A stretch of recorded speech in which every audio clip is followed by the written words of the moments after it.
mengenai seleksi calon P3K tahun 2024, perlu kami sampaikan bahwa sesuai data non-ASN tahun 2022 yang sudah ditutup pada 31 Desember 2022, tadi disampaikan oleh Ibu Menteri, ada sebanyak 1.783.665 orang sisa tenaga non-ASN yang belum menjadi aparatur sipil negara.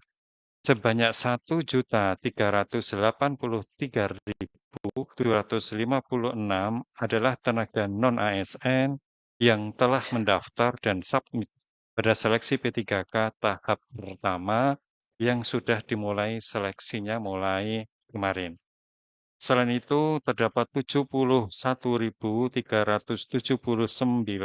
tenaga non-ASN yang telah mendaftar seleksi calon pegawai negeri sipil.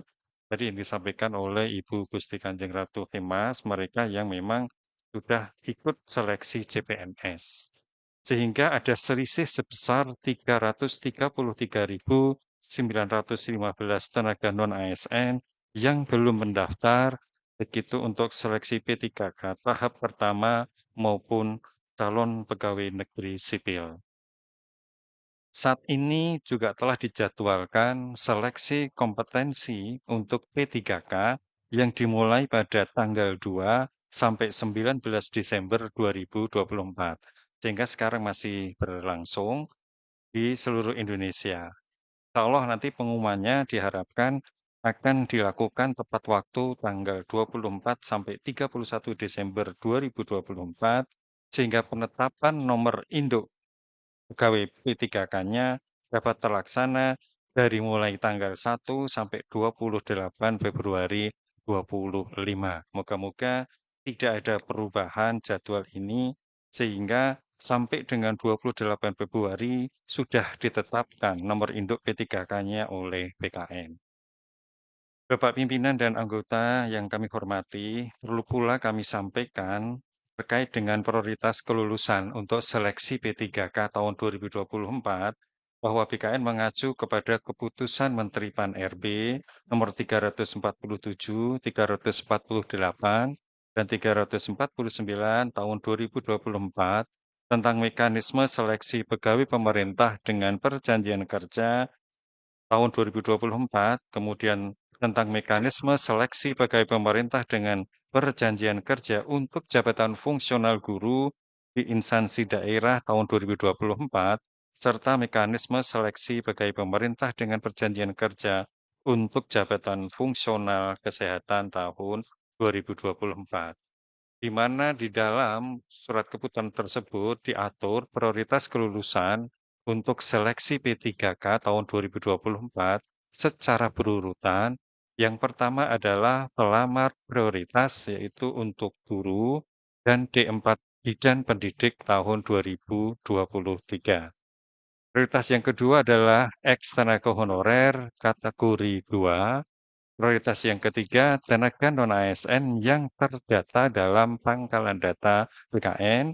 Dan yang terakhir adalah tenaga non-ASN yang aktif bekerja di instansi pemerintah, termasuk lulusan PPG untuk formasi guru di instansi daerah. Sehingga untuk seleksi tenaga P3K untuk yang sekarang berlangsung itu adalah untuk menindaklanjuti amanat dari pasal 66 Undang-Undang Nomor 20 Tahun 2023 yang harus sudah dilakukan penyelesaian pada akhir 31 Desember 2024.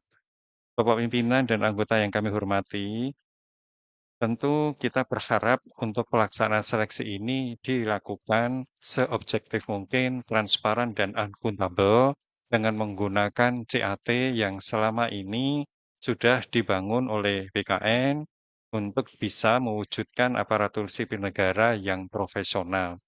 Kita tahu bahwasannya dengan menggunakan CAT ini ada beberapa kelebihan. Yang pertama, tentu soalnya dibuat oleh konsorsium perguruan tinggi negeri, diinskripsi BSSN, kemudian untuk metode seleksinya kita menggunakan real time nilai Ketika yang bersangkutan itu selesai untuk mengerjakan tugasnya akan ketahuan berapa nilainya, apakah akan melampaui passing grade atau tidak.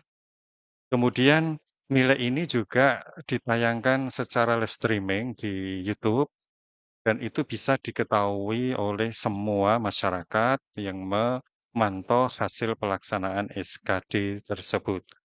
Untuk SKB ada yang menggunakan CAT-BKN, ada juga nanti seleksi kompetensi teknis tambahan tergantung dari kebutuhan masing-masing instansi. Bapak Ibu yang saya hormati, tentu yang berkaitan dengan pengisian jabatan pasca adanya perkembangan dari pengalihan ASN Kabinet Merah Putih, perlu kami sampaikan bahwasannya mobilitas talenta ASN yang ada diperlukan dalam pengisian jabatan manajerial di tiap kementerian atau lembaga yang terdampak. Oleh sebab itu, BKN menyiapkan mekanisme mobilitas talenta tersebut, di mana seluruh pejabat manajerial tetap menduduki jabatan manajerial yang bersesuaian dengan jabatan saat ini. Dan percepatan pengisian jabatan itu diharapkan bisa segera dilakukan dan BKN tentunya nantinya juga akan menyajikan data untuk pengisian pegawai-pegawai yang non-manajerial yang harus kita persiapkan sesuai dengan kebutuhan pada instansi-instansi dimaksud. Mungkin itu Bapak Ibu yang kami hormati, yang bisa kami sampaikan. Sekali lagi kami mengucapkan banyak terima kasih yang sebesar-besarnya pada Bapak, Ibu pimpinan dan anggota DPD atas masukan yang selama ini telah disampaikan kepada BKN. Masukan dan saran tersebut tentunya telah menjadikan sebagian bahan pertimbangan dan kita tindak lanjuti dalam melaksanakan program-program BKN selama tahun 2024 sampai dengan hari ini. Kami mohon dukungan. Semoga program-program BKN bisa terlaksana dengan sebaik-baiknya. Demikian yang bisa saya sampaikan. Mohon maaf kalau ada kekurangan. Saya akhiri. Bila taufik wal hidayah. Wassalamualaikum warahmatullahi wabarakatuh. Assalamualaikum warahmatullahi wabarakatuh. Ya, terima kasih kepada Bapak Kepala BKN. Ya, saya ingat Pak, dulu saya pertama jadi PNS masih namanya BAKN. Ya, ya. Ya, dan kepala BAKN-nya dulu masih Pak Manihuruk, Pak. Bayangkan aja tahun berapa itu. Ya, baik, teman-teman semua. Setelah pemaparan dari Ibu Menteri dan Kepala BKN, kita akan melakukan diskusi dan mengingat waktu, saya